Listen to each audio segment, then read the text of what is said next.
सद्गुरु साईनाथ महाराज की जय। श्री सच्चिदानंद सद्गुरु साईनाथ महाराज की जय। श्री सच्चिदानंद सद्गुरु साईनाथ महाराज की जय।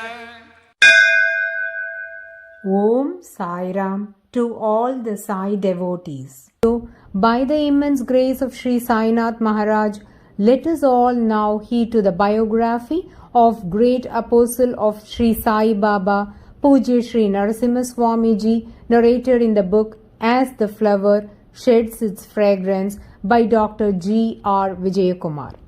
Chapter 5, The Turning Point. While still at the peak of his power, prestige and popularity, Narasimha Iyer decided in 1921, following a series of domestic calamities, to give up his lucrative legal practice and also to withdraw from political and social activities.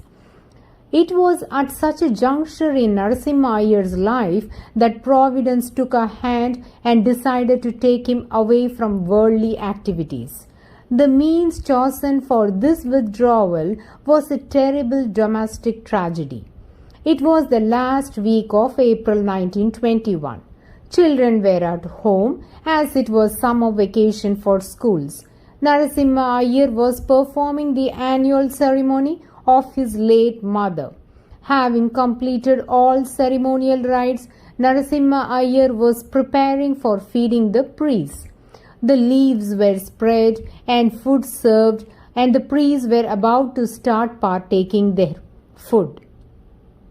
At that moment, Narasimha Iyer's children, 15-year-old younger son Jayaraman and 13-year-old youngest daughter Savitri, while playing, had accidentally fallen into a half-dug well in their compound and had met a watery grave. One of the bungalow servants came and whispered this tragic news into the ears of Narasimha Iyer as the Brahmins were about to start partaking their food.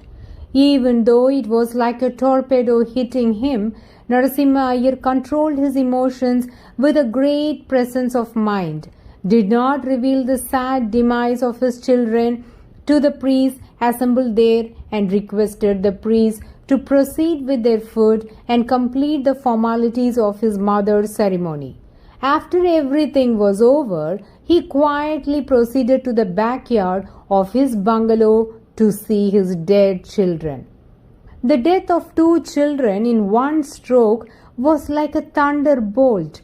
He was 47 years old at the time. He had not expected to be treated in this way by the heavens for whatever he had done for the public good.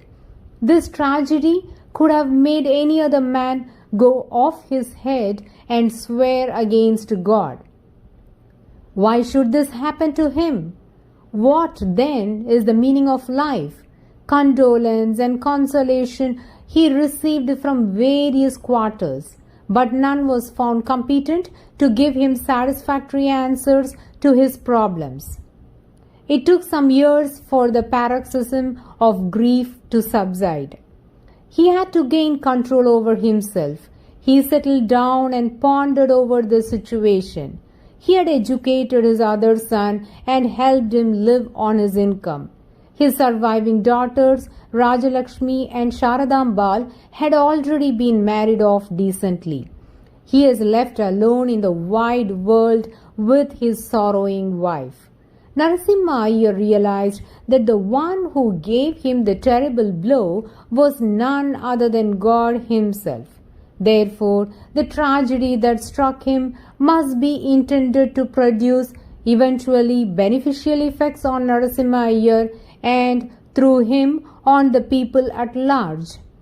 Through this instrument, Narasimha Iyer, who was a grihastha, a family man in full possession of the powers of his body and mind, was turned away from mundane activities so that he might engage in spiritual pursuits for the larger good. Narasimha Iyer took an irrevocable decision to take to spiritual pursuit and to serve God and humanity through devotion and knowledge. In the second volume of his masterpiece, Life of Sai Baba, Shri Narasimha Swamiji throws considerable light on this turning point in his life. Agitating for home rule, asserting the rights of people and education, the people's right on education, and participating in political and legislative activities was no doubt public service. But while there were enough workers and more were coming into the political field who were able, young and energetic and were suited for political activity, there was an imperative need for service in the spiritual field which was starved of true workers, because men with the adamantine character and total dedication necessary for true spiritual service were hard to find. Even as the bodies of his little children were being taken out of the well, even as his benumbed mind and stricken heart were beginning to recover from shock and sorrow, Narasimha Iyer realized that Providence was conveying a message to him through this tragedy and directing him to concentrate himself on the service of mankind, breaking the shackles of political and social activity and domestic environment. The final goal, that is, realization of self and God, though but dimly perceived at this time, became clear soon enough, and Narasimha Iyer knew that he had to take a 180-degree turn and proceed in a direction exactly the opposite of the one he had been pursuing thus far. His wife Sita Lakshmi was unable to bear the loss of her children and ultimately passed away in 1922. So Narasimha Iyer was left all alone in a big bungalow. Narasimha Iyer resolved to make an absolute renunciation of everything he was connected with till then and had to lead a secluded and consecrated life. He relinquished his interest in his property. He had already resigned the membership of the legislature in 1920 in response to the non-cooperation movement of Mahatma Gandhi and ceased to participate in political and other controversial public affairs. The final symbolic act was the return of his Vakil Sanad to the High Court in 1925. His withdrawal from the temporal life was orderly and gradual, so that his disengagement caused the least dislocation to others. Finally, after completing the work connected with the Lakshmi Narayana temple, he left home and family life in search of spiritual guidance and a guru in accordance with the advice of the Kulacharya and other elders. Narasimha Iyer possessed those qualities and qualifications necessary for a sadhaka to receive lessons in spiritual wisdom and training in spiritual discipline. He had led a clean life and had also a keen spiritual perception.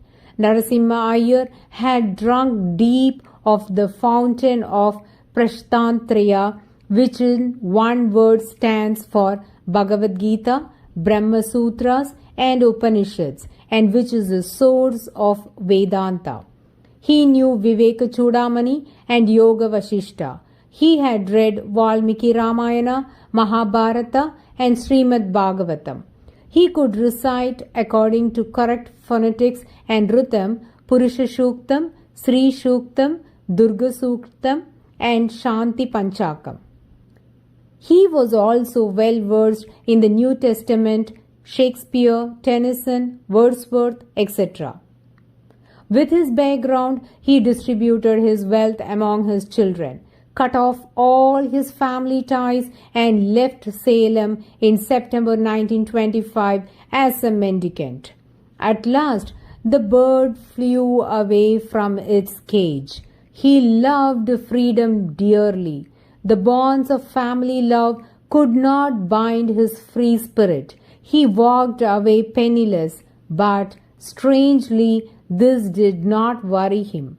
When God pulls one towards Him as though by a string tied to the heart, it becomes his responsibility to protect that person.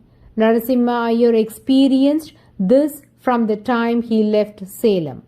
Narasimha Iyer was brought up in the Orthodox tradition. Even in the midst of his busy secular life, he never neglected the performance of his Nitya Karma. Daily rituals like Sandhya Vandana, Gayatri Japam, ancestral worship, etc. Dear Sai Bandhus, we shall now close the 5th chapter of the biography of Pujyashri Narasimha Swamiji, and the rest will be continued in the next chapter. Bow to Shri Sai. Peace be to all. Om Sai Ram.